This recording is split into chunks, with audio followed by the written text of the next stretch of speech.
Hello friends, in last lecture we have seen paper first.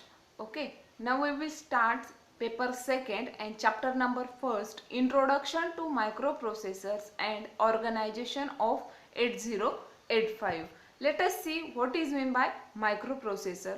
A microprocessor is a multi-purpose programmable logic device that reads binary instruction from a storage device called memory, accepts binary data as input and processes data according to those instructions and provide result as output.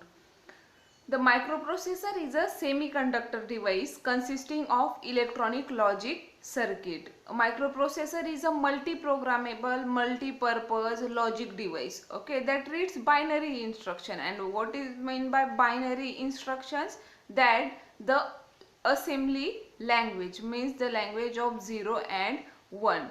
It reads the instruction from storage device called memory, means it reads instruction from memory and accept the binary data as input, means it take the input from the user and process the data on that input, and according to those instruction it provide the result as output, means it process and perform the operation on the means by the direction of that instruction it process and provide the output to the user.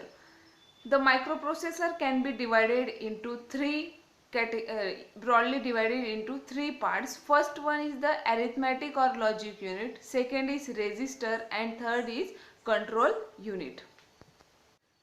See in the figure, microprocessor based system, there are three parts: ALU, register and control unit. There is a system bus. This is the bidirectional bus used for transferring data. There is a memory, input and output. The system bus are used to transfer data from memory to input output, and the register, ALU and control unit is a structure of microprocessor. Let us see the primary functions of the CPU of a microprocessor. First is the to fetch, decode and execute program instructions in the proper order. See, fetch means to accept the instruction. Decode means that instruction will be in the binary form and that decode into the assembly language, because your compiler only understand assembly language, and execute programs instructions in the proper order and execute that instruction into the proper order. Transfer data to and from memory and from input output section. See what is the function of CPU of a microprocessor? To transfer data from memory and to memory. Third is the response to the external interrupts. What is meant by external interrupts? External interrupts are the devices which connect to your computer system. Means for example your printer. Okay, printer is an external interrupt. If there is interrupt gives some command to the CPU, this is the external interrupt. Means CPU of a microprocessor can also respond to the external interrupts. Fourth one, provide overall timing and control signals for entire system. Entire system is means entire system have control signals, overall the timing it provided by the CPU of the microprocessor. Read write of data into memory, so bidirectional bus is required. See, in the memory we can write data, we can read data from memory. For that there should be bidirectional bus. Okay, there should be bidirectional bus is required to transferring data or read data, write data. To perform this operation there is bidirectional buses are essential.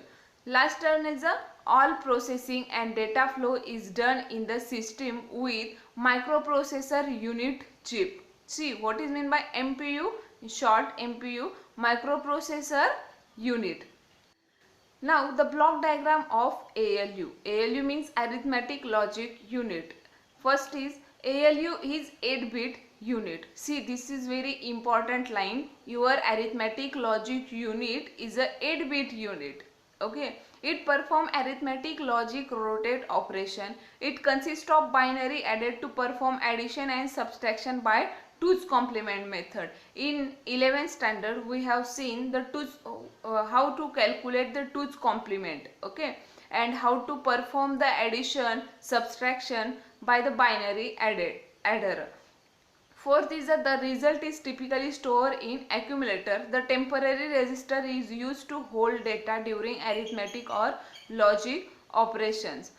See, what is mean by accumulator? Accumulator is a temporary register used during the arithmetic or logic operations in the system. Flags are set or reset according to the result of operation in status register.